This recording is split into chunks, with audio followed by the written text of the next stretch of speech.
Yun.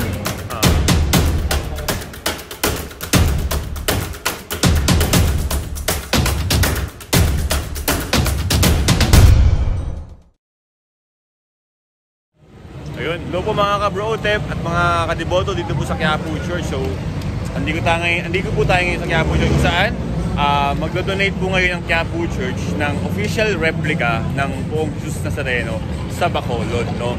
So, nag-request po ang Bacolod ng imahe kung saan yung imahe yun ay dadalhin po natin sa Bacolod. So, ngayon po, i-ship po ngayon siya. Check natin muna yung imahe tapos yung pag-process papunta po sa pier. Tara po.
ka-Brotep, mga ka-TV, andito na po tayo sa To Go, kung saan andito na po yung ating image ng Nazareno at ilalagay na lang po siya sa crate.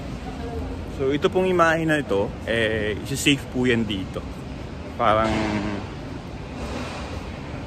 ito po. Yan, parang ganyan po. Lalagay siya sa kahon. Pati po yung cruise mismo. So, ayan po. Sama po yung cruise mismo ng ating Nuestro Padre Jesus Nazareno. So, ilalagay daw po siya sa isang crate, sa 20 by yung 20 feet. So, solo lang po siya doon. So, wala daw siya ibang kasama. So, yun lang. So, see you po sa 7, yung ating alis ng ating imahe sa November 7. So, siguro November 8, darating na po sa Bacolod yung ating imahe. So, see you po sa November 7 at sa November 14 naman, kami naman po ang pupunta with Father June sa SCON. So, see you po.